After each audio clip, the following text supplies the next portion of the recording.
Mesdames, Messieurs, bienvenue sur les antennes de MyIUC Télévision. Nous nous retrouvons une fois de plus dans le cadre de Cinéma d'ici, une émission qui parle de cinéma camerounais. Eh bien, pour aujourd'hui, nous avons un autre acteur de cet univers cinématographique camerounais là. Il est réalisateur et on va dire quoi, un jeune réalisateur qui est en train de montrer ses griffes, qui est en train de monter en puissance et qui tutoie déjà les plus grands qui sont déjà en train de peut-être de le chasser, mais voilà, parce qu'il monte ses griffes. Il est aujourd'hui avec nous sur ce plateau de cinéma d'ici et on rappelle que nous sommes au hall du tout nouveau campus Denver Bonamoussadi de l'Institut universitaire de la Côte. Nous recevons Yves Lionel Mba, plus connu sous le nom de Bantou. Yves Lionel Mba, réalisateur, acteur par ailleurs, et dit Bantou, bienvenue sur MyIUC Télévision.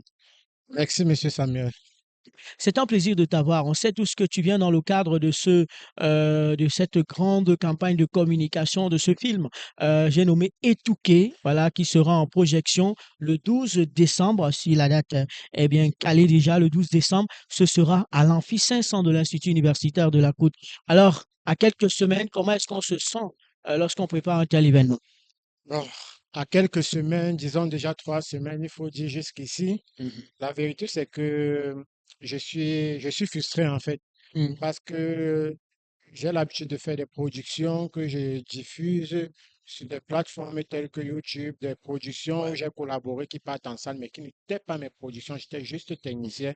Mais c'est une première pour moi de ramener des gens en salle sur un projet typiquement professionnel. Ouais. Et je me pose de multiples questions.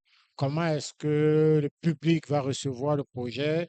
Comment est-ce qu'ils vont répondre présent? Toutes ces choses, c'est une première pour moi. Et on dit, je fais partie de ceux-là qui pensent que pour une première, même si il y a d'abord l'échec avant de réussir, pour moi, je fais partie de ceux-là qui pensent que pour une première, il faut automatiquement réussir. Mm. C'est la raison pour laquelle, jusqu'ici, à quelques jours, je crois vraiment que je vais réussir et je m'y mets à fond pour vraiment ramener des gens en salle ce 12 décembre. Bah, comme on dit, hein, à tout seigneur, tout honneur, et bien sûr, un premier coup de maître. On espère, voilà, on va parcourir un peu l'univers de cette campagne de communication. On va te poser la question, Bantou, ou encore Yves Lionel Mba. On va prendre la casquette de Yves Lionel Mba. D'accord? Alors, qu'est-ce qui t'a inspiré l'histoire des Touquets? En fait, l'histoire de Touquet, c'est très particulier parce que je n'avais jamais eu une histoire auparavant. Mm. Je suis d'abord un réalisateur qui aime beaucoup travailler avec la jeunesse. Pour la petite histoire, j'avais rencontré une très jeune actrice dans un groupe WhatsApp dans un groupe WhatsApp. Mm. J'étais intéressé par son profil à cette époque. Je produisais un groupe intitulé Les Clean du Lab, qui était un projet typiquement des jeunes filles. Ouais. J'étais attiré par son profil et j'ai fait appel à la fille. J'ai dit, je vais te rencontrer. Je me suis présenté, elle me l'a accordé. Et ce jour en venant, elle est venue avec l'une de ses copines. Mm. Quand elle est arrivée, sa copine m'a dit, j'ai une idée comme ça et autres. Elle s'est mise à me raconter son idée. Après m'avoir raconté son idée, j'ai dit, waouh, l'idée n'est pas mal, mais il faut juste orienter. Ouais. J'ai pris l'initiative, j'ai dit, bon, voilà une idée, voilà une jeune qui a une merveilleuse idée. Moi, maintenant, ma casquette de réalisateur, parce que ça concordait avec ma vision, ma ligne éditoriale dans la Mm. réalisation et dans la production, puisque je produis moi-même mes propres contenus. J'ai dit, bon, je vais me mettre sur ce projet, je vais créer un scénario à base de l'idée qu'elle m'a donnée et je vais le mettre en avant. C'est d'où vient réellement la vision de Touquet quand Mm. j'ai suivi la pertinence de l'histoire De qu'elle son m'a histoire, racontée. oui. C'était même pas son histoire, c'est une histoire qu'elle voulait rendre réelle. Mm. Et moi, maintenant, ma casquette de scénariste aussi, entre parenthèses, j'ai dit, je vais faire de cette histoire un chef-d'œuvre. Et je me suis mis dessus, j'ai écrit, sorti avec ce scénario de Touquet. Ouais. En fait, c'est un peu ça la chose. Alors, est-ce qu'on peut avoir le nom de cette actrice-là qui Bien t'a sûr, moi, inspiré jusqu'ici, justement? c'est une petite à moi. Elle s'appelle elle s'appelle Ange. Mm. Elle s'appelle Ange. C'est une petite, et je rappelle bien qu'elle n'était qu'en classe de troisième.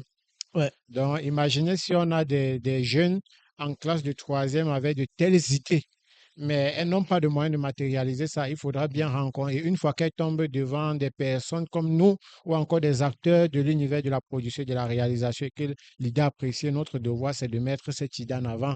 Mm. C'est un peu ça. Alors de l'idée, Elle on a s'appelle Ange Njomo. oui, Ange Ange Njomo, le Jomo, monsieur. voilà, qui a inspiré justement l'écriture de ce scénario d'Etouké, du film Etouké. Alors, on a envie de poser une autre question, c'est de savoir, on est parti d'une idée. Maintenant, est-ce que on peut avoir le message que transmet justement ce film Etouké? Le message que transmet Eto est très très fort parce que le film nous parle de la vie des étudiants en premier, Mm, des étudiants, mais qu'une fois au campus, ça nous parle d'une certaine rivalité entre des étudiants qui viennent de familles aisées mm. et des étudiants qui viennent de familles pauvres. Ouais. Et c'est une sorte de rivalité parce que les étudiants qui viennent de familles riches dans le film, s'il faut le dire, il faut préciser dans le film, elles se mettent en tête parce qu'elles ont une certaine stabilité financière à travers ça, Ouais. des moyens. Donc, les étudiants qui viennent parce qu'ils savent qu'ils savent la mission qu'elles doivent sortir les parents de la misère, tellement elles sont pauvres, elles n'arrivent même pas à se prier. Et ça crée une sorte de rivalité entre les pauvres et les riches. Ça, c'est un peu le côté le message. Au fond, il est très, très pertinent. Je ne peux pas le dévoiler. euh, je peux pas le dévoiler Justement entièrement parce qu'il maintenant faudrait que parce tout qu'il le monde faudrait que vienne tout le voir monde vienne découvrir. le 12. Mais tous ensemble, déjà, le message il est très fort Mhm. parce que je parle de la vie des étudiants pour ramener l'impact de ça dans la vie quotidienne, dans la Quotidienne. société. Mm. Donc, je quitte de l'école pour montrer les conséquences de ça jusqu'à l'extérieur. Donc, c'est un peu ça. Car comme on dit, hein, on dit tout haut ce qui se passe tout bas. Alors Lionel, on va entrer un peu dans l'univers du tournage de ce film. On a eu l'idée, on a eu le message qu'on veut transmettre. Parle-nous du casting. Quand on regarde même la bande-annonce que, chers téléspectateurs, vous aurez l'opportunité de regarder ici, c'est la bande-annonce officielle, parce qu'il y a eu plusieurs bandes-annonces, mais aujourd'hui, on va vous présenter en exclusivité la bande-annonce officielle du film Éduqué. Alors, on va parler du processus de production. Donc, on sait tous qu'on passe de l'idée, du scénario, du message, et bien sûr, par du casting. Un casting bien huilé, trié sur le volet. Bon, je vais aller pas à pas. On va aller d'abord, après avoir écrit le projet, Mhm. j'ai évalué les coûts. C'était tellement énorme et j'ai dit, je ne vais pas faire ce projet sous forme de jongleur. J'ai dit, je suis réalisateur, je suis producteur, mais avec le coût de production que me demandait ce projet, j'ai dit, l'idée est bonne, j'ai les moyens qui vont aller avec à mon niveau, mais il faudra encore plus de moyens pour refléter réellement ce que je veux montrer artistiquement, mes compétences sur ce projet. Je suis donc tombé dans les recherches. D'ailleurs, j'ai cherché des partenariats. C'est d'où je suis tombé sur quelqu'un que j'appelle aujourd'hui comme un papa à moi parce que ce n'est plus un partenaire, ce n'est plus un collaborateur, c'est un papa parce qu'il apprécie la détermination que j'ai, il apprécie le courage que j'ai eu. Et aujourd'hui, il n'est plus un même partenaire, il est un soutien financier à l'ensemble de mes productions. Quand je suis arrivé vers lui, j'ai présenté le projet, c'était notre première rencontre. Étant tellement intéressé, captivé par l'idée également, il m'a dit, tu as quoi et qu'est-ce qui te manque? Je suis passé, j'ai échangé avec lui, j'ai dit, et à l'instant T, c'est comme si tout était prévu. Il Mm. m'a dit, OK, quand est-ce que tu veux tourner? Je peux dire, je lui ai dit, je vais tourner dans une semaine, mais sans vous mentir, en disant je vais tourner dans une semaine, rien n'était encore Rien n'était préparé. encore préparé. Mais j'ai dit, je vais tourner dans une semaine parce que quand tu es face à un partenaire qui te dit déjà oui, Il faut il le faut rassurer. immédiatement passer à l'action parce que après toi, tu ne sais pas combien d'autres vont arriver pour présenter des Mhm. projets. J'ai dit, bon, le oui que j'ai, je dois surfer sur ça. Et quand il est temps, je suis donc rentré ce jour. Étant donné qu'il faut préciser, j'étais encore nouveau dans la ville de Douala, je n'avais pas Mm. encore fait 3 ans dans la ville de Douala, donc je m'implantais encore sérieusement dans l'univers du cinéma. J'ai dû donc faire appel aux acteurs avec lesquels j'étais en contact, tels que Mathieu Baye, j'ai les anciens qui étaient Ouais. j'ai dit, je ne fais pas l'ancien c'est grand, mais je vais me servir des étudiants que j'avais déjà quand, lors de mon Mhm. passage en tant qu'étudiant à l'UC, parce que je travaillais là comme j'avais des pépites à l'intérieur que je voyais en eux du talent. Ouais. J'avais décidé de garder dans ma base de données, disant que s'il y a un projet sérieux un jour, C'est avec eux. c'est avec eux. Et je suis allé vers eux, j'ai pris les profils dont je voulais prendre. Et j'ai contacté Mathieu Baïmi. J'ai dit, j'ai un projet sur la main, je te veux comme directeur de casting. On a pris rendez-vous. J'ai expliqué le projet, j'ai dit les profils que je recherchais en fonction de ce que je recherchais. Il m'a envoyé des contacts, il a appelé des acteurs qu'il a envoyés vers moi qui correspondaient à mes profils. J'ai échangé avec eux, ils ont partagé l'idée et ils ont dit, on va faire cette aventure ensemble. Maintenant, concernant des acteurs comme Monsieur Evan Deutsch, que je remercie d'ailleurs beaucoup parce que quand j'ai abordé Monsieur Hervé, c'était derrière aussi un grand frère, moi qui est mon ingénieur son, qui est un peu comme mon père spirituel, mon encadreur dans le Ouais. milieu cinématographique. J'ai approché mon grand frère, j'ai dit, bon, je veux faire un projet et voilà, voilà, petit-fils, c'est la première fois que tu viens vers moi pour un projet et je vais également te Mm. soutenir. J'avais mon équipement, mais il m'a dit, tu laisses tout ton équipement à la maison, on va faire un film professionnel avec les moyens que tu disposes. Et il a déployé tout le matériel ultra professionnel. Je dis, il a déployé tout le matériel, le DOP, il m'a mis un DOP. Tellement de personnes étaient surpris lors du tournage parce que Ouais. on voyait un si jeune producteur, réalisateur avec comme DOP sur un plateau, euh, entre parenthèses, un blanc, comme Un on a blanc, l'habitude oui, de oui. dire. On se C'est un souvient justement de. franco-suisse qui exerce vraiment dans le milieu. Il est Mhm. directeur il Ouais, est cinématographe, c'est Fidji. ouais. Et c'était une chance pour moi. Et également, c'est vraiment qui m'a dit, bon, tu veux quel acteur? J'ai dit, je veux monsieur English. Et il a dit, j'ai mon fils qui fait son film et je rapporte mon soutien. J'aimerais également que tu participes, tu donnes un coup de pouce. Il a dit, si c'est toi qui m'appelles, il n'y a pas de souci. Moi, je ne peux pas dire que je l'ai pris parce que ce qu'il me donné, c'était un truc symbolique. Et Oui, je dis, symbolique, ouais. il m'a dit, tu veux qui également? J'ai dit, je veux monsieur Jean-Claude Sujouk, qui est aujourd'hui un papa. Moi, toutes mes productions, quand j'appelle, il me répond toujours présent. Je suis allé vers lui également à Dayton. J'ai présenté le projet, j'ai été bref, et il a accepté ma proposition. Il y a également la grande sœur Sandra Nelly que mon grand-papa Tanya a appelé également. Elle est arrivée sur le plateau. Elle a travaillé sans rien me demander. En partant comme un geste symbolique, j'ai voulu dire au moins que maman, tu n'as rien pris, mais au moins voilà l'argent du Voilà le carburant. Elle dit transport, le donc, elle carburant, ouais. m'a clairement dit, ne te dérange pas, il faut acheter de quoi manger à tes acteurs sur le plateau. Je suis venu donner un coup de pouce à l'édifice, raison pour laquelle j'en profite déjà pour lui dire merci pour cela. Il y a tellement de la main pour moi, ingénieur, les Mm. RIA. Donc, l'ensemble de mes acteurs, en fait, ils ont poussé le projet et ils n'ont pas été exigeants sur les grilles tarifaires, en fait. Ouais. Ils ont accepté les trucs symboliques que j'ai mis à leur disposition et ça n'a pas été facile. Il a fallu une semaine pour préparer tout jusqu'au site de tournage en une semaine parce que j'avais rassuré mon partenaire qu'on lance dans une semaine et dans une semaine, je devais réellement lancer. Lancé. Il fallait préparer, je me suis mis à l'œuvre, j'ai tout préparé et par la grâce de Dieu, en une semaine, le jour où j'ai dit je lançais, le tournage a effectivement pris le début. Et ça n'a pas été facile. C'était un challenge pour moi, c'était premier projet Ouais. professionnel où je me suis mis en forme. Vraiment, c'était ma première expérience professionnelle. Je savais que voilà comment ça se faisait. Je n'ai jamais besoin c'était un moyen pour moi de dire monsieur Dieu, vous entendez par moi que j'ai saisi cette opportunité. C'est le moment où à jamais Ouais. de démarrer, mais pas de démarrer comme un jeune, mais de démarrer comme un concurrent de ceux qui sont déjà implantés. Parce Mm. que ma vision avec ce projet était au-delà de l'Afrique. Mm. J'étais dans ma tête, je faisais un projet pour traverser les frontières avec raison pour laquelle pendant le tournage, la production, le casting, la préparation des acteurs, j'étais vraiment, je dirais, j'étais focus sur ce que je voulais. Je savais ce que Mm. je voulais. Je prenais la peine de préparer mes acteurs sur ce que je voulais comme rendu, de les encadrer et par la grâce de Dieu jusqu'à aujourd'hui, je ne regrette pas ce sacrifice parce que, à dire, les gens ne vont peut-être pas croire, ce film a fait 2 ans en post-production. Ouais. Je pouvais finir le tournage et 2 mois après ça sort, mais ça fait 2 ans dans les cours en C'était pour post-production. bien mûrir, justement.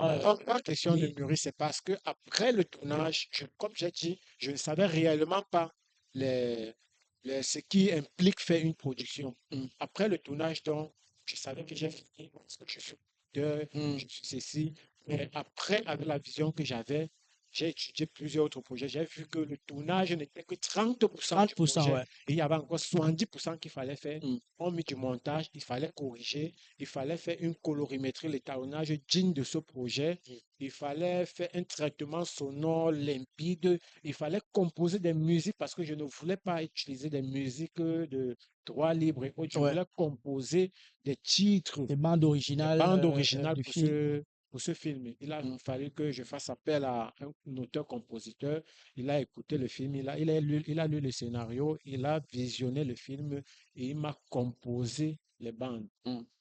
Après ça, il fallait le mastering, il fallait autant de choses, il fallait aller sur le plan administratif, faire des documents. Je n'étais pas prêt financièrement pour ça. J'ai dit, peu importe le temps que ça prendra, ça va sortir comme je veux. Je ne vais pas presser parce que je savais la vision que je voulais avec ce projet. J'ai pris encore 2 ans de ma carrière avec mon partenaire et tout. Au fur et à mesure, quand j'avais des petits entrées, je me mettais dessus jusqu'aujourd'hui par la grâce de Dieu.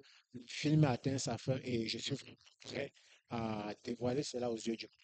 On rappelle, le film sera dévoilé le 12 décembre 2025. Ce sera à l'Institut universitaire de la Côte, plus précisément dans l'amphithéâtre de cette institution, ô combien important pour la population camerounaise et africaine, parce que c'est le pôle d'excellence en Afrique. On rappelle également que nous sommes toujours sur Maïs et Télévision en direct du hall du nouveau campus, le tout nouveau joyau architectural de l'Institut universitaire de la Côte, campus Denver. Alors, on a parlé des acteurs tels que Evelyn Guchuang, Gloria Torre également, qu'on ne présente plus, Jean-Claude Sutiu, alias JC, Blanche voilà, Blonde Mankou. Blanche Mancou, qui fait partie intégrale des porteuses de ce film. Alors, on a présenté l'IUC. On sait tous quand on regarde le film, pour ceux qui l'ont pas encore regardé, peut-être qu'ils auront l'opportunité à la bande-annonce, tout se passe à l'Institut universitaire de la Côte, campus Lord-Bessou. Pourquoi le choix de ce site-là? Bon, le choix de l'Institut universitaire de la Côte comme endroit cible de la sortie officielle de mon film, c'est parce que je suis d'abord un produit de cet établissement, parce que où je prends vraiment le côté les normes du montage, les règles du montage de la photographie, où j'apprends vraiment ce qui signifie les règles des tiers, les réglages des réflexes et tout, c'est la filière IWD, infographie web design.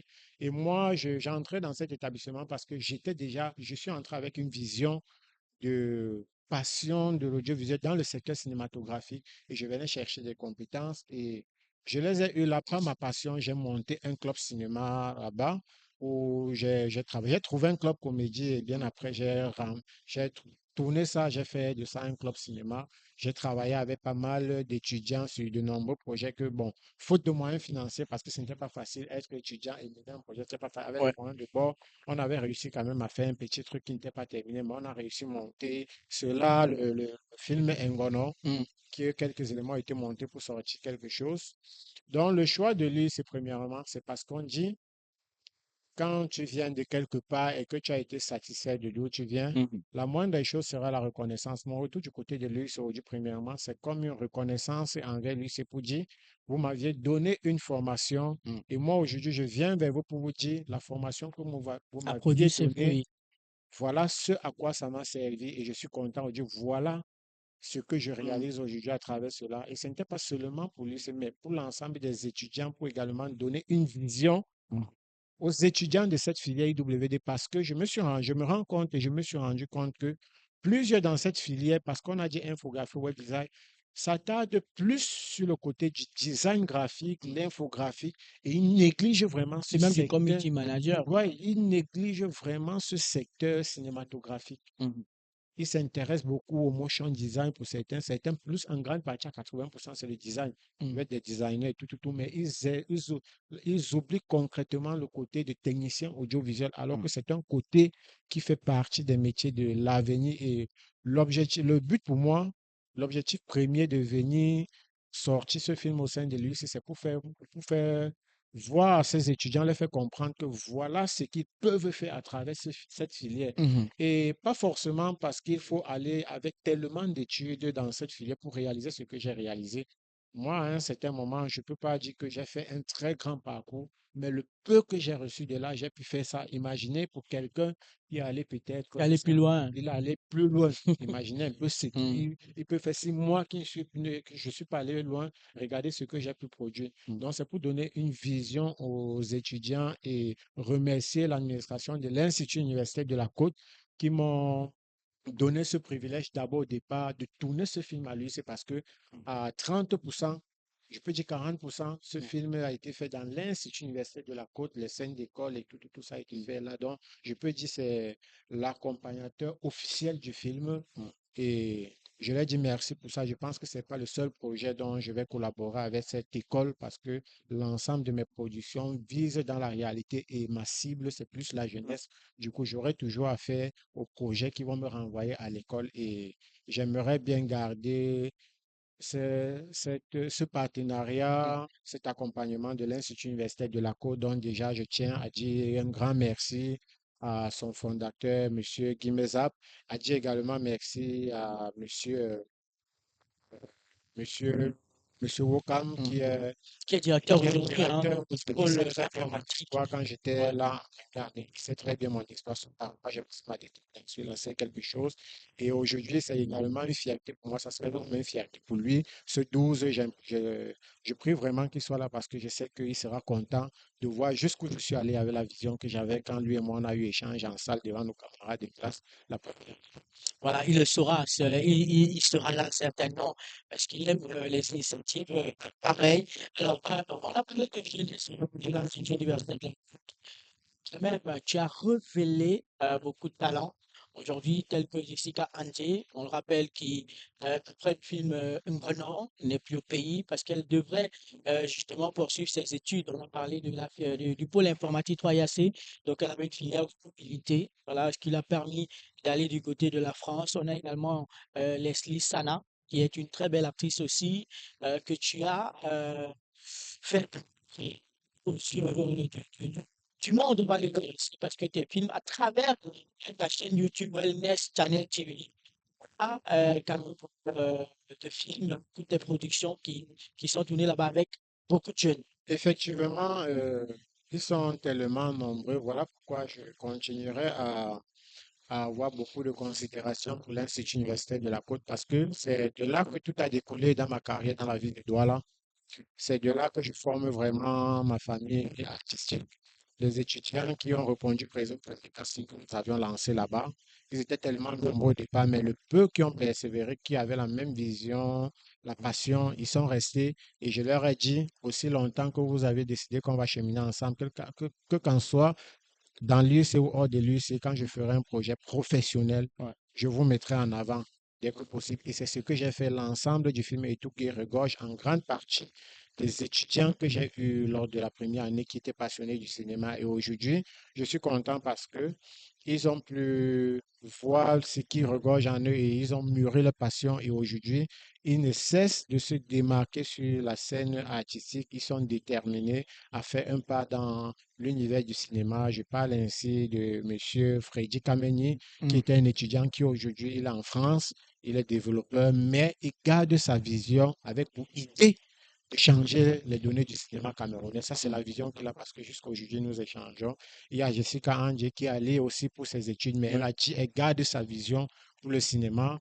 Et il y a Brina qui est en Belgique. C'est également une qui a reconnu son potentiel toujours derrière moi. Ils sont tellement nombreux qu'aujourd'hui, à travers la vision que j'avais, j'ai posé, ça a permis qu'en eux, ils voient ce qui sommeille en eux.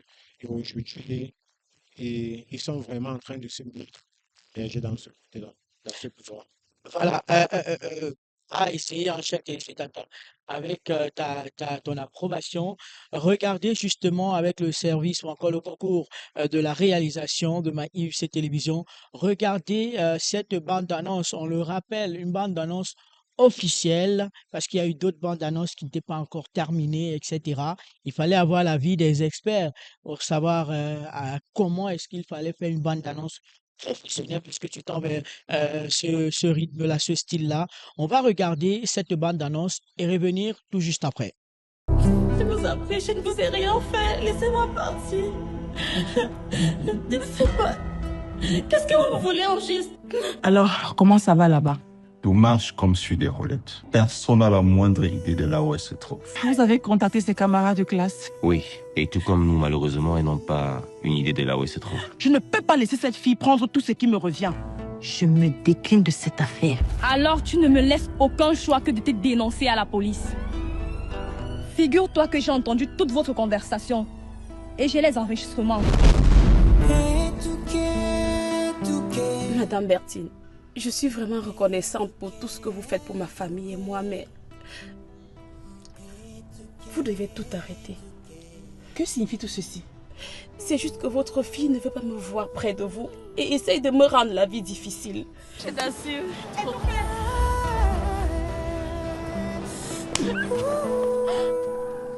Maintenant, écoute-moi bien. Reste loin de Bantou et de ma mère. Sinon, tu sauras qui je suis. J'ai prévenu. Alors, est-ce que quelqu'un d'autre a quelque chose à dire ici? Ça ne va pas se passer comme ça. Non. C'est même une histoire de quoi à la fin? Je t'ai maintes fois dit qu'il n'y a rien entre toi et moi. Et concernant cette fille que tu traites de moins que rien, c'est ma future épouse. Demande gentiment de sortir de ma voiture avant que je ne commette un crime. Dehors. Tu l'auras voulu étouquer.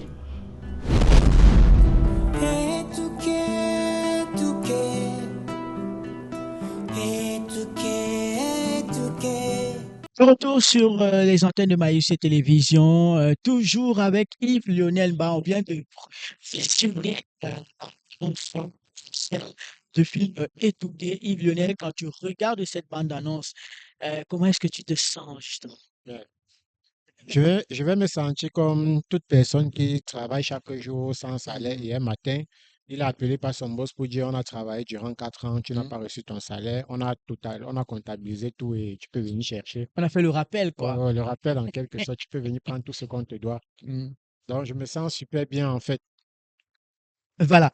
Alors, on a abordé tout à l'heure hein, la campagne de communication sur le film Étouqué. Alors, on va un peu toucher ta carrière, Yves Lionel Mba. On sait tous que tu as commencé très jeune, on va le dire, même si tu es encore jeune. Alors, quand et comment as-tu découvert ta passion pour le cinéma? Bon, ça c'est une partie vraiment délicate parce qu'il y a tellement à dire. Je suis aujourd'hui, ça fait aujourd'hui jour pour jour plus de 10 ans que je mûris cette passion et je garde cette énergie et j'ai la même vision qui jusqu'ici n'a pas encore changé malgré le fait où à un certain niveau, certains ont voulu que je me décourage, mais j'ai dit non. Ma carrière débute comment?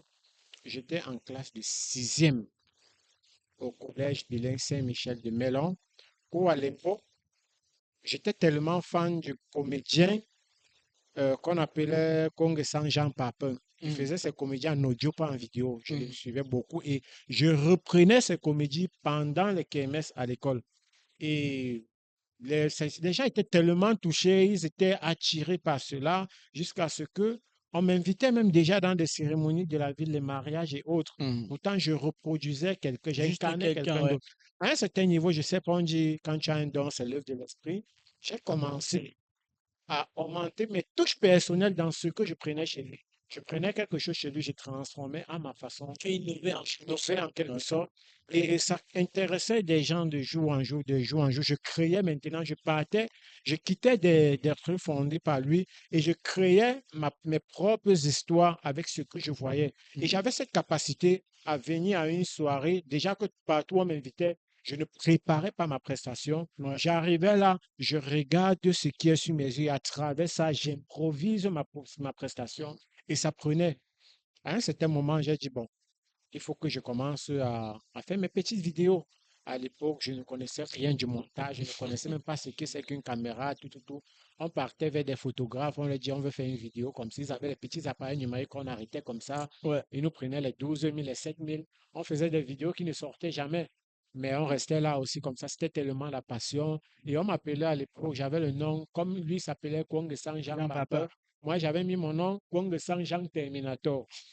Quand j'ai commencé à me donner mon identité à moi, j'ai supprimé le Kwang Sang Jean et j'ai Maintenant, gardé tu es Terminator. Terminator, ouais. Maintenant, donc, j'étais tellement passionné par le secteur artistique que je me suis lancé également dans la musique, où Mhm. j'ai commencé à chanter. J'ai formé mon groupe dans la ville de Melon.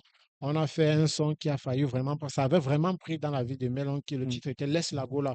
On avait fait un clip vidéo ici à Douala à l'époque, ça avait tellement pris. Après ça, bon, les réalités du milieu, du Ouais. showbiz, quand je suis arrivé à Douala, il y a eu pas mal de mauvaises propositions qui ne m'ont pas arrangé et j'ai décidé de me retirer sur la musique. Quand je me retire sur la musique, je continue à performer dans l'humour, Dans en l'humour, quelque ouais. sorte. Mes parents, également ma famille, mon père déjà au départ, il n'était pas d'accord avec ce que je Comme faisais. d'habitude, Parce hein, qu'on dit toujours, c'est un métier de voyou, ceux qui ont raté leur vie. Mon père, ma famille, jusqu'aujourd'hui, et ils écoutaient seulement, on venait dire, ton fils fait fort. Ton fils fait tellement de choses, il a du talent, tout mon père écoutait, mais il ne je ne voyait voyais jamais. jamais parce que mon père ne sort pas ma mère. Ils sont toujours entre les champs, la maison, les côtés, divertissement, les bars, c'est pas les choses, les événements, Ouais. à moins que c'est une invitation vraiment de leur personne. Donc, du coup, ils écoutaient ce que je faisais, mais ils ne voyaient jamais. Donc, je travaille ainsi jusqu'à ce que, une fois, les brasseries du Cameroun décident de lancer une compétition intitulée Noël pour tous. Il y avait la rubrique humour, c'était inter-établissement. Et malheureusement, aux côtés de Mélon, le collège où j'étais, le séminaire bilingue Saint-Michel de Mélon, notre principal refuse de faire participer le collège Saint-Michel de Mélon. Et par la grâce de Dieu, c'est une chance. Celui qui était comme mon ancien surveillant général dans ce collège était affecté en Consamba dans le même collège, mais celui de Consamba Saint-Jean d'Arc. Eux, ils ont donc participé. C'est lui qui m'appelle. Il me dit, j'aimerais que tu Tu viennes représentes plus représenter Jeanne d'Arc. Jean d'Arc de Consamba. J'ai dit, il n'y a pas de souci. Je viens en cause. Je m'en vais à la compétition et par la grâce de Dieu, sur 37 établissements représentés, au bout de 7 jours de compétition, je suis sacré meilleur humoriste de la première édition où j'encaisse un cachet de 250 000 francs. Cash que quand je termine, je m'en vais vers mon surveillant. C'est lui qui m'a appelé, c'est l'établissement que je Forcément, ouais. représentais. Il m'amène vers l'administration de l'école. À l'époque, c'était quand Franco avait sorti Coller la Coller la Petite. petite, ouais. Quand il sort Coller la Petite, toujours avec mon inspiration, je sors une version remix, mais qui s'adresse plutôt aux élèves. Ça avait tellement cartonné là-bas et à l'époque, là, je ne connaissais vraiment pas la valeur des réseaux sociaux. Je le dis toujours parce que si j'étais un peu... C'était peut-être pas encore vulgarisé, par exemple. Si c'était comme aujourd'hui à cette époque-là, c'est que vraiment, sans mentir, je devais être au même titre qu'aujourd'hui, les Chingdengue, les Nel Cruz Comedy, parce qu'à cette époque, vraiment, j'avais vraiment des gens qui aimaient ce que je faisais, mais je ne savais pas ce qu'on appelait la communication, le communication. digital, en quelque sorte. Donc, quand je rentre de cette première compétition, on me présente au principal du collège Saint-Jean d'Arc. Ils avaient leur journée de kermesse qui devait suivre dans les jours à venir. On m'invite donc comme guest star. J'arrive là-bas donc par mon talent, j'explose la scène et je suis tellement farouté là-bas, je suis tellement apprécié. Quand je rentre donc, je dis à mes parents que bon voilà ce que j'ai rapporté, près de 300 000 francs qui venaient de cette compétition. Forcément, ils étaient Ma éblouis. mère, mon père, ils ont regardé. Jusque-là, ils ne croyaient vraiment pas que c'est possible. Bon, ils ont accepté la chose, mais il y avait un gros challenge avec mon père. C'est pas qu'il ne voulait pas, mais c'est que j'avais, à un certain moment, j'ai mis en arrière mes Les études études. pour mettre en avant la passion que j'avais pour le côté artistique. J'étais à un niveau où on peut me dire, il y a tel événement à 10 heures, tu dois être là pour prester. Pourtant, je suis censé être à Être à l'école. J'ai l'école. dit oui. Mais ce jour-là, il faut le dire la vérité, hein, c'est pas le conseil que je donne aux autres, mais moi, c'est ce que je faisais. Étant à l'école, je me retrouvais parfois en train d'escalader parce que je m'avais presté. Et ça a eu un impact sur ma vie scolaire parce que j'étais pas bête à l'école. J'étais pas, j'étais quelqu'un de très intelligent. Mais une fois que ce côté artistique a pris une partie de moi, je mettais en arrière mes études parce que j'étais plus concentré à écrire mes œuvres artistiques parce que les films, je les écris depuis la classe du quatrième et je les garde. J'ai tellement d'œuvres archivées. Donc, l'école n'était plus pour moi en avant-plan, raison pour laquelle il m'a fallu 3 ans de ma vie pour prendre le BPC. Genre, 3 ans parce que je ne venais presque pas à l'école. Il m'a Ouais. fallu 3 ans de ma vie encore pour prendre le probatoire. Le probatoire. Et sans toutefois mentionner que même en sixième, où j'étais déjà dans le milieu de l'humour, on m'appelait déjà un peu. Ça m'a pris encore 3 ans en sixième. Donc, Wow. ça fait 9 ans. Sixième, 9 ans 3 ans. sur les bancs. Troisième, 3 ans. Première, 3 ans. Forcément, en terminale, c'est une fois. Donc, non, quand je suis arrivé en terminale, c'est comme on dit, c'était une chaîne parce qu'à un moment, j'ai failli abandonner parce que j'ai dit, bon, on m'appelle déjà un peu de partout. Et quand j'ai embrassé bon, le côté professionnel, j'ai eu des projets sur lesquels je suis entré. Et quand j'ai fait part à ma famille, mon père s'est beaucoup sacrifié, à qui je tiens un coup de chapeau parce que jusqu'ici, c'est mon soutien numéro un.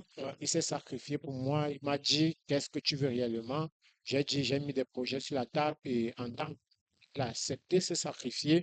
Il a accepté sacrifier même certains biens de la famille. Il a dit, je vais mettre à ta disposition ce dont tu as besoin. C'est comme ça que j'ai réussi donc à entrer en possession à l'époque d'un drone Phantom 4, qui était un appareil très sophistiqué à l'époque et que les gens ne savaient pas. Quand j'ai eu ça, et juste ici, je rappelle, je n'ai pas fait une formation en pilotage de drone, mais parce que j'étais inspiré, j'étais cultivé, je faisais des recherches, j'ai commencé à piloter cet appareil. Jusqu'aujourd'hui, je n'ai pas fait une formation, mais je le pilote très bien.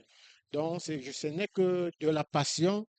Et jusqu'ici, je n'ai pas encore répondu à votre question, d'où m'est venu le rêve de mûrir la réalisation. À l'époque, on avait un grand frère dans la ville de Melon qui venait des instituts de Beaux-Arts, on l'appelle M. Napierre. Quand je voyais ce grand frère passer seulement avec le trépied de la caméra, pour moi, je voyais ça comme un rêve que je ne devais jamais être capable de réaliser, rien que donc je rêvais porter son trépied. Parce que j'étais tellement émerveillé, j'étais fan, je voulais à tout prix être partout. Il est là pour tourner, pour faire quoi que ce soit avec la caméra. J'étais prêt à être toujours là. Il y a un autre ami qui est aujourd'hui un collègue qui était un DJ, mais il montait déjà très bien des vidéos. Je partais parfois m'asseoir derrière sa cabine de DJ du matin au soir. Je voyais comment il faisait des montages avec des yeux. Je n'avais pas de machine, je ne savais pas rien. Je m'asseyais, je voyais jusqu'au jour où j'ai dit à mon père que je veux un ordinateur. Mon père allait au marché avec moi. Il m'a acheté, à l'époque, c'était les Pentium. Il m'a acheté un dual-core. Je suis allé à la maison, j'ai monté, j'ai installé le logiciel qui était Corel Studio à l'époque. J'ai commencé à appliquer ce que je voyais ce DJ faire. Quand je partais chez lui, faisait quelque chose, je rentrais, j'essayais de faire la même chose. Un peu, j'ai commencé à m'en donner sur le logiciel de montage et que ce qui fait que je me donnais plus de temps sur les logiciels et je gagnais un peu avec le peu de matériel que j'avais. Je gagnais déjà des marchés pour les photos, les mariages et tout. Ce qui a conduit que je faisais également mes épargnes.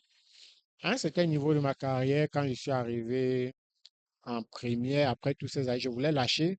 J'ai eu des grands frères qui m'ont conseillé, des amis même avec lesquels j'ai commencé, mais qui m'ont laissé sur les bancs parce que eux, ils étaient objectifs sur l'école, j'étais objectif sur la vie artistique. Qui est aujourd'hui le journaliste Étape Quentin, avec qui on a commencé. Aujourd'hui, il est implanté à Yaoundé, il allait très vite.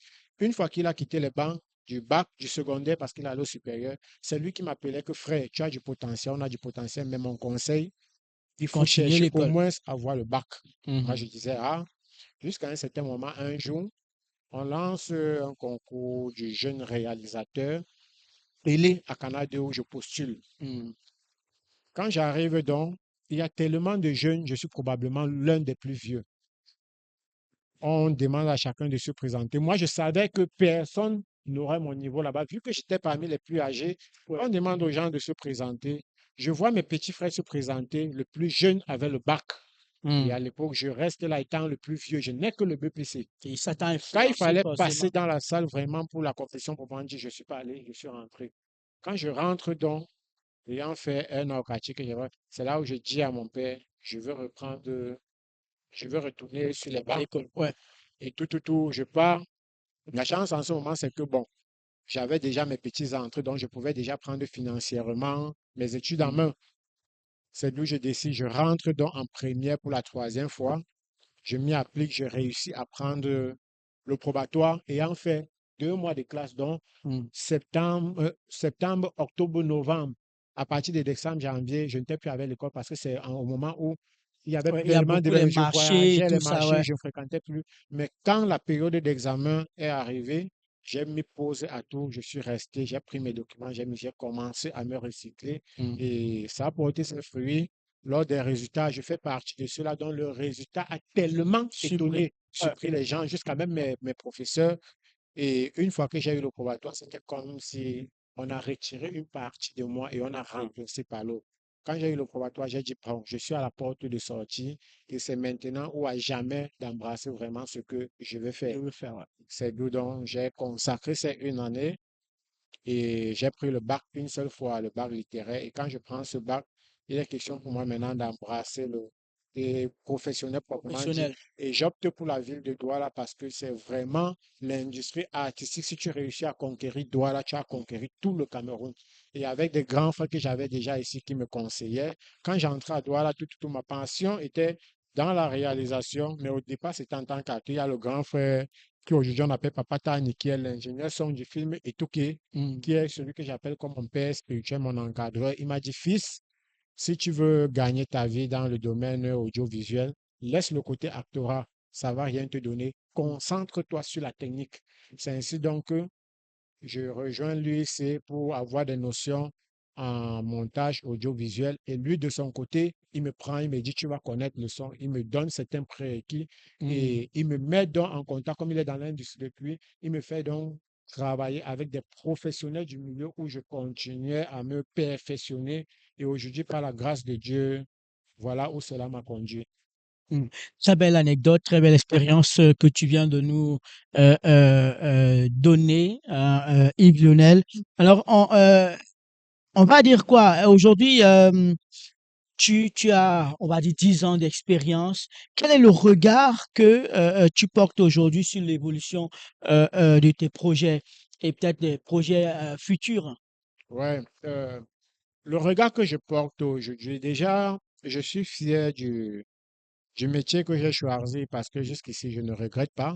Parce que chaque année qui passe dans ma carrière, je réalise que j'ai fait un pas de plus. Dans chaque année, je réussis à relever un nouveau challenge. Et ça montre vraiment que j'évolue au bout du temps et tout.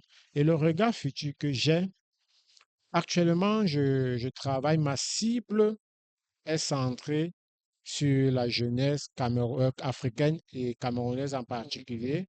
Mais la vision que j'ai, c'est d'exporter le cinéma, pas camerounais seulement, mais le cinéma africain à l'échelle mondiale, pour donner une identité, pour dire les Africains peuvent oser. Et ce qui se passe déjà. Donc, ma vision, c'est de faire partie de ceux-là qui vont écrire l'histoire du cinéma africain à l'échelle mondiale dans les années à venir. Voilà. Alors, et quand on regarde même, on sait tous, tu l'as martelé tout à l'heure, il y a déjà des producteurs euh, qui font ce que tu as envie de faire, apporter ta pierre à l'édifice par rapport à ce que les autres apportent déjà. Qu'est-ce que tu penses, ou alors qu'est-ce que tu peux dire par rapport à cette pierre à l'édifice que tu veux apporter? Qu'est-ce que tu penses qu'il faut changer ou alors qu'il faut améliorer pour avoir peut-être un autre regard des autres, par exemple des Européens, en fonction du cinéma camerounais, Bon, là, je vais un peu élargir le débat, pas seulement camerounais, mais sur africain? l'ensemble africain, mais Ouais. on va s'appesantir plus sur le Cameroun. S'il faut le dire, à l'échelle mondiale, selon moi, Mm. les Camerounais sont très forts. Je le dis très fort, pourquoi? Parce que les techniciens, les réalisateurs camerounais, avec un petit budget, ils parviennent à réaliser de très gros projets qui se retrouvent en train de compétir avec des projets à grand budget à Mm. l'international et qui parviennent à remporter des prix. Le cinéma camerounais est prêt à aller très loin, mais jusqu'ici, le gros problème qu'on rencontre, ce n'est même pas une amélioration. Moi, le premier problème au Cameroun, ça vient d'abord du côté du ministère de la Culture, si je peux dire ça Mm. comme ça, parce que les réalisateurs, la culture, le ministère de la Culture n'accompagne pas encore comme il se doit le domaine du 7e art. Imaginons les pays un peu comme nos voisins à côté, le Nigeria, Le vous voyez ce qui se Nigeria, passe ouais. chez eux. L'industrie est tellement développée parce que le gouvernement a vu l'importance du 7e art et ce qui s'apporte dans un pays. Et malgré cela, quand je dis les Camerounais sont très forts, c'est parce que avec manque de moyens, ils parviennent à réaliser de grandes œuvres. Même nous, des réalisateurs, producteurs également, entre parenthèses pour le cas pour moi, imaginez-vous, un producteur vous appelle pour un projet, il vous soumet le scénario. Mm. Quand vous étudiez le scénario, vous avez une vision artistique que vous voulez donner à cela. Ouais. Et vous savez que pour ce projet, pour que la vision donne réellement ce qu'il faut, voilà au moins la grille budgétaire dont il faut pour le faire. Mm. Imaginez, vous voyez donner la vision que vous avez avec un montant peut-être de 10 millions et le producteur vous dit, mon budget c'est 5 millions et je veux réaliser ce film. Vous voyez déjà qu'il a d'abord limité la vision que La vous avez vision, ouais. parce que lors de votre casting déjà, il y a les acteurs que vous avez pour choix, que vous ne pouvez plus appeler parce que dans ces 5 millions, ça sera difficile Difficile de les de avoir. les appeler, de les payer. Il y a certaines décorations que vous auriez besoin de fabriquer, vous avez envie de fabriquer que vous ne pourriez plus parce que le budget ne le permet pas, ça réduit. Mais malgré cela, dans les 5 millions, le réalisateur parvient à sortir un projet dont le producteur est satisfait et ce projet parvient à compétir. Imaginez un peu le même projet qu'il a fait avec 5 millions, ça allait, avec 5-10 millions, ça allait, ça a compétit, ça a remporté des prix. Ouais. Imaginez le même projet s'il avait un budget de 50, 100 millions. Imaginez un peu jusqu'où il serait allé. Donc, je vais un peu élargir le débat aussi. Ça, c'est dans l'ensemble, plus chez nous au Cameroun, où les producteurs, généralement, quand ils confient des projets, ils ne savent pas faire la différence entre leur position de producteur et la position du réalisateur. Moi, je le dis, le producteur, proprement dit, n'est pas censé être sur le plateau de tournage. Oui, Ouais. forcément, oui. Mais on a affaire à une industrie où le producteur lui-même veut être là. Par moment, lui-même, on a tendance que c'est lui le réalisateur sur le plateau parce que c'est lui qui finance. Il veut que les choses se passent comme il Comme lui veut. veut. Pourtant, s'il a fait appel à un réalisateur, ça veut dire il a vu ses œuvres, il sait que celui-ci peut me donner une direction comme il se doit. Mais quand on se retrouve avec des producteurs qui se mettent à dicter certaines choses, ça fait que le réalisateur n'a plus la même vision qu'il avait au départ parce que c'est en train d'être déjoué. Et la mentalité, ce qu'il faut changer également, c'est plus la mentalité. Imaginez-vous un producteur, parce qu'il a ses moyens, il ne connaît rien de la réalisation, parce qu'il a ses moyens, vous venez avec un projet, il vous dit, je vais financer le projet, vous allez aller réaliser sur le terrain, mais à la fin, c'est moi qui signe la réalisation et vous signez en tant qu'assistant réalisateur. Pourtant, c'est pas lui qui a Pourtant, il réalisé. n'était même pas sur le terrain. C'était même pas. Donc, on fait tellement face à ce type de producteur et jusqu'ici, ma prière jusqu'ici, c'est de rester un jour, voir l'un de ces projets dont le producteur a pris le titre de réalisateur. Pourtant, il n'était même pas sur le terrain. Mon souhait jusqu'aujourd'hui, c'est de voir l'un de ces producteurs où le projet est nominé quelque part et qu'il faut que le réalisateur aille À défendre ce défendre projet justement son projet, artistiquement. ouais. J'aimerais voir un peu comment ce producteur se joue avec ces casquettes qu'il a pris, qu'il ne le mérite pas. Comment est-ce qu'il va Il va défendre défendre. le projet ce jour-là? Donc, il y a cette mentalité-là qu'il faut changer parce que quand on fait appel à un réalisateur, c'est parce qu'on connaît la vision, ce qu'il peut apporter sur le projet. On a vu ses œuvres et on n'a qu'à lui faire confiance. Le producteur, il a un directeur de production qui est comme ses yeux sur le plateau, qui gère les finances et le côté artistique. Je pense jusque-là, jusqu'à preuve de contraire, jusqu'à aujourd'hui, le producteur finance, mais le maître du projet reste le réalisateur. Voilà. Donc, c'est un peu ça. Je pense que ce qu'il faut changer premièrement pour faire évoluer le cinéma camerounais à l'échelle mondiale, c'est d'abord la mentalité. Et puis le reste va s'en suivre. Changer les mentalités et puis ben, ça suivre le reste et pour donner encore plus d'éclat à nos productions et plus de vision. Alors, en tant que réalisateur camerounais, quelles sont les valeurs ou les thématiques que tu abordes dans tes projets? Bon, en termes de valeur, en termes de thématique, ça entre toujours dans le sens, si vous regardez bien, vous allez voir que du début de ma carrière jusqu'à présent, j'ai eu mon vrai nom, c'est Yves Lionel Mba. Mais ce nom, si vous arrivez dans plusieurs milieux, vous donnez ce nom, on va pratiquement dire on ne le connaît pas parce que le nom qui est beaucoup répandu aujourd'hui, c'est Bantou Pro. J'ai tellement eu des appellations, mais je me suis arrêté sur Bantou Pro. Pourquoi Bantou Pro? Parce que ça épouse la vision et la pensée que j'ai dans mes productions. Je suis un réalisateur, entre parenthèses, un scénariste engagé. Parce que je ne me lève pas un matin, puis j'écris pour écrire. Quand je vais écrire un scénario, j'utilise les faits réels qui se sont passés. C'est de là que je ressors une idée, une histoire. Et le but de le faire, c'est de ressortir cela en apportant, en proposant des solutions par rapport à cela. C'est pour ça que je dis bien entre parenthèses, écrivain, réalisateur engagé. Donc, je suis plus centré dans la réalité des choses qui minent la société sur le plan de la jeunesse comme sur le plan administratif. Mais sur le plan administratif, je ne suis pas encore arrivé là. Je suis encore sur le plan de la jeunesse parce qu'on dit la jeunesse est le fer de lance de la nation et c'est ma cible en tant que réalisateur. Moi, je contribue à l'évolution de la jeunesse à travers des thématiques que j'aborde, comment je les aborde, ce que je donne comme solution. Donc, je suis entre parenthèses quelqu'un qui essaye de proposer des solutions aux maux que mine la société au niveau de la jeunesse. Donc, je suis plus dans les films typiquement africains, le drame surtout, parce que moi, j'aime toucher l'émotion. J'aime toucher l'émotion. Le film est tout que pour moi, c'est un projet tel qu'il est, il est apprécié pour ceux qui ont déjà fait le premier visionnage. Mais pour moi, je dirais, je ne suis pas encore à 1% De tes capacités, par de exemple. mes capacités que je vais ressentir. Donc, et tout que pour moi, je le prends comme un projet test pour voir est-ce que je suis sur la ligne où je veux aller. Ouais. J'ai des projets vraiment 4 fois, 10 fois plus chargés que tout que en termes d'histoire, en termes D'émotion. d'émotion. Je Ouais. prends un exemple entre parenthèses. J'ai un projet qui est axé sur des handicapés ou des personnes que j'ai déjà eu à rencontrer avec ce projet et qui ont eu à comprendre l'histoire jusqu'à la fin en leur racontant.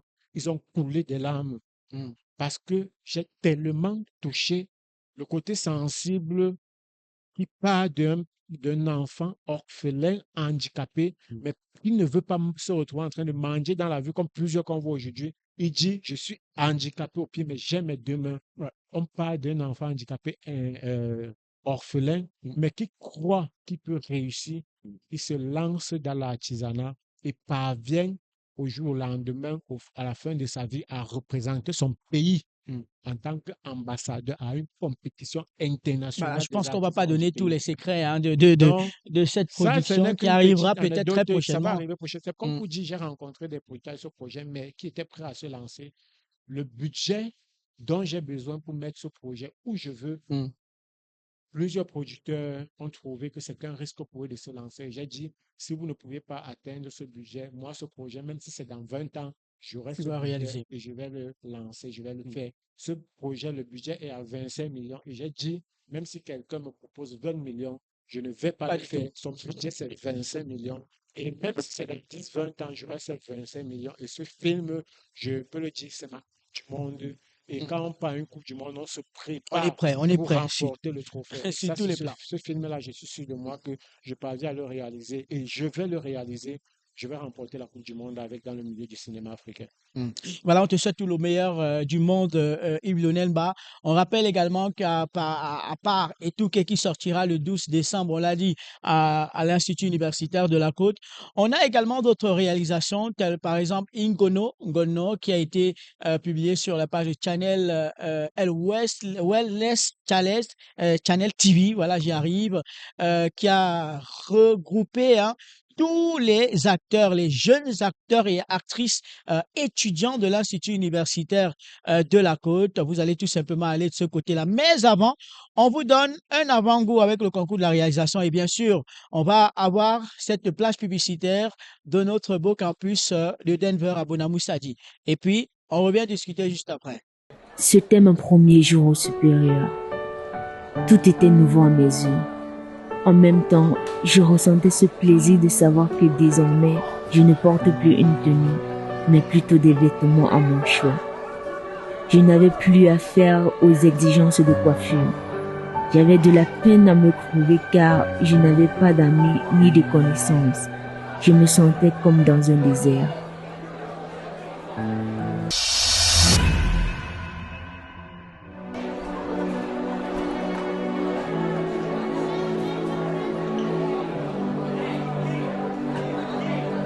Ok. Apparemment, le lundi, si j'étais passé ce lundi quand même, les gars. Pascal, ce n'est pas juste ce que tu fais. Quand tu étais dans ça te plaît d'avoir pour copine une fille qui porte les tennis du premier jusqu'au 31. Cesse de te faire du mal, s'il te plaît. Que ressentirais-tu de savoir que tu te fais mépriser par ceux avec qui tu passes le plus de temps? Je sais que tu as battu, même si tu ne veux pas le laisser paraître. Mais je veux que tu saches que, peu importe la situation que tu traverses, tu peux te confier en moi. D'accord, merci, c'est gentil, mais pour le moment, je n'en ai pas besoin. Mais c'est quoi cette manière-là? Depuis que je t'attends, en plus ton téléphone ne passe pas. Je suis désolée, j'avais quelque chose à faire là. Mais tu aurais dû me prévenir à l'avance. Il était à plat, c'est pour ça que j'ai pas prévenu. Désolée encore. Tu as intérêt. La voiture nous attend à l'entrée. Viens, on y va. Non mais mon Dieu. Comment est-ce que tu as pu faire une chose pareille? J'étais embarrassée et puis j'en avais marre que tout le monde me prenne comme la plus démunie de la classe. Écoute, tu dois le dire à ton père. Et ça très rapidement pour pouvoir sauver ton honneur académique. Il est là-bas au village, certain de lui qu'il a fini avec mes frais de scolarité. Et comment comptes-tu t'y prendre? J'ai trouvé une solution. Et c'est laquelle? Je t'en ferai pas plus tard. Retournons d'abord en classe. Allez. Après Lokbesue Accor, l'Institut universitaire de la Côte ouvre un nouveau campus à Denver Bonham Sadi sur le site de l'ancien ISMA pour des formations repensées dans les domaines de l'intelligence artificielle, du numérique et de la gestion, des infrastructures plus modernes, une pédagogie de l'innovation, une ouverture internationale inédite, des partenariats de qualité avec Amazon Web Services, Polytech Dijon, Savoir-Faire Canada, les universités de Caen et de Boya. Rejoignez-nous dès maintenant et saisissez cette opportunité de créer un avenir meilleur. Contact au 6 99 68 46 12 6 97 60 97 93 6 73 73 76 38. IUC, le pôle d'excellence en Afrique. Voilà, on parlait de ce film-là, Ingono, qui est sur YouTube actuellement. Yves Lionel Barr, on a aussi dessus aujourd'hui qui ont eu le master à l'IUC, Leslie Sana, licence en QHSE, Jessica Anze, qui est partie de l'OCTE La France avec le système mobilité à travers le pôle informatique de l'Institut universitaire de la Côte. C'est un véritable chef-d'œuvre là que tu montres à tout le public camerounais. Euh, je sais pas réellement ce que je peux dire à ça parce que là, j'ai pas mieux compris cerner la question. Je parle de ce film Ngono, Ngono. avec, oui, justement, avec tous ces étudiants que tu as formés. On rappelle que c'était dans le cadre Club Cinéma. du club cinéma. Quand tu regardes ça aujourd'hui, forcément, ça te donne des frissons. Est-ce qu'on peut avoir une petite anecdote de 30 secondes sur ce projet-là avec les Ouais, étudiants? en fait, ce projet avec des étudiants, c'est un projet où, après qu'on ait longtemps fait des séances de travaux au sein du club cinéma et on n'avait vraiment pas de projet sur la main, des moyens pour faire un projet, Ouais. à un certain moment, on s'est dit, bon, on va oser de nous-mêmes, il faudrait au moins qu'on fasse quelque chose. On a engagé une production, comme j'ai dit, c'était dans mes débuts, je ne savais réellement pas ce que coûte vraiment une production. J'ai écrit ce scénario qui était typiquement la vie en milieu scolaire, où j'ai mis le nom Ngono. Et on a tourné en grande partie jusqu'à dans les 70%. Les 30% restaient. On avait un peu de difficultés financières parce que c'était ma première année là-bas. Il y avait des difficultés financières pour les scènes qui ne concernaient pas l'UIC. Si vous regardez, la majorité des scènes est concentrée dans l'UIC. Maintenant, pour aller à l'extérieur, il y avait des difficultés financières pour les appartements et autres, tout. Et au fil du temps, quand même les moyens se sont présentés qu'il fallait maintenant terminer le projet, l'actrice principale comme Jessica, elle n'était plus au pays, elle avait déjà pris la route du côté de la France. Il y a également Freddy Kameni qui était également l'un des acteurs phares qui avait aussi déjà pris le côté de la route de la France. Voilà les deux acteurs qui étaient. Et continuer, ça devait nous faire des faux raccords. Maintenant, en tant que réalisateur, je ne pouvais pas tuer ce projet. J'ai dit que je vais aller sur les roches, essayer d'assembler ça autrement et donner une autre ligne au monde pour avoir quelque chose. Et c'est ce que j'ai fait pour qu'on ait un peu les 30 minutes, quelque chose qui se retrouve sur YouTube aujourd'hui avec le film Ngono. Voilà, avant, on tend déjà à la fin de ce programme. Bien avant, comment on te retrouve sur les réseaux sociaux et peut-être les tickets des Touquets sont-ils disponibles? Où est-ce qu'on peut les avoir et à quel prix? Bon, déjà, côté sur les réseaux, on me retrouve sur Facebook, sur TikTok au nom de Bantu Pro et également à mon propre nom, Yves Lionel Mba sur Facebook. Et sur YouTube, on me retrouve uniquement sur la chaîne Wellness Channel TV, comme vous avez dit tout au long de l'émission. Concernant les tickets du film Touquet, déjà à partir de lundi, déjà, Les tickets seront disponibles déjà au sein de l'Institut universitaire de la Côte, même déjà. Je pense même déjà au bureau de ma UC, on aura un point là-bas. Au niveau de l'association des étudiants, on aura également un point et on aura une équipe qui vont se balader avec les tickets pendant la communication pour les vendre.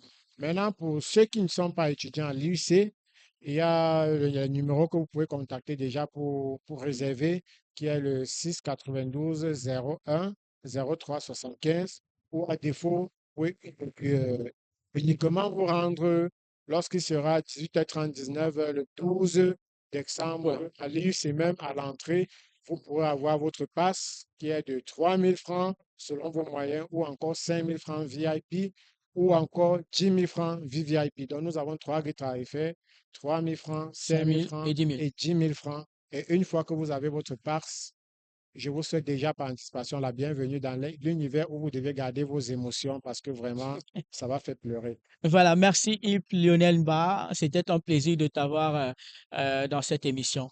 C'est plaisir partagé.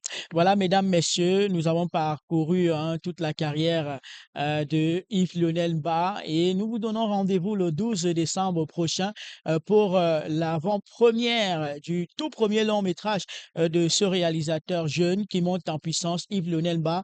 Et le film Étouqué, ce sera à partir de 18h à l'amphithéâtre de l'Institut universitaire Laco, le pôle d'excellence en Afrique. Merci à tous ceux qui ont suivi ce programme. Restez des nôtres car la suite de notre programme sera encore meilleure.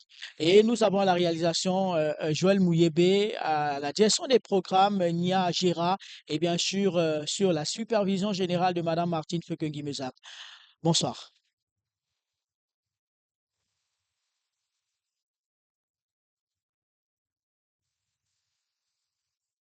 Coupé.